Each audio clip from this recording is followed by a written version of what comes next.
پہلی جنگ عظیم، ایک ایسی جنگ جس نے دنیا کی شکل بدل دی۔ لیکن یہ جنگ آخر شروع کیسے ہوئی؟ اس کا جواب ایک ایسے لمحے میں چھپا ہے جس نے پورے یورپ کو جنگ کی آگ میں دھکیل دیا۔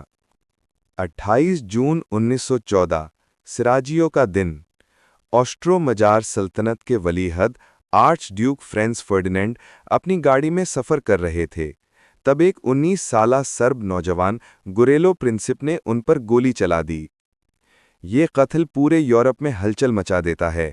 آسٹرو مجار سلطنت فوراً سربیا کو ذمہ دار ٹھہراتی ہے اور سخت شرائط پیش کرتی ہے۔ جب سربیا انکار کرتا ہے، آسٹریا جنگ کی تیاری شروع کر دیتا ہے۔ جرمنی اپنے اتحادی آسٹریا کا ساتھ دینے کے لیے آگے بڑھتا ہے۔ قیصر ولہیلم دوم فوج کو حرکت میں لانے کا حکم دیتا ہے اور یورپ ایک اور قدم جنگ کے قریب پہنچ جاتا ہے۔ سربیا کے دفاع میں روس میدان میں اترتا ہے، اور چونکہ روس فرانس کا اتحادی تھا، فرانس بھی جنگ کی تیاری کرنے لگتا ہے۔ یوں ایک کے بعد ایک ملک جنگ میں کھینچا جاتا ہے۔ فرانس تک پہنچنے کے لیے جرمنی بیلجیم پر حملہ کر دیتا ہے۔ یہ حملہ برطانیہ کو مجبور کرتا ہے کہ وہ بیلجیم کے دفاع میں میدان میں آئے۔ اب پورا یورپ جنگ میں جھونک دیا جاتا ہے۔ یورپ دو بڑے گروہوں میں تقسیم ہو جاتا ہے، سینٹرل پاورز اور ایلائڈ پاورز۔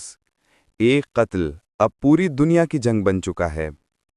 اگست 1914 تک لاکھوں فوجی محاذوں کی طرف روانہ ہو چکے تھے۔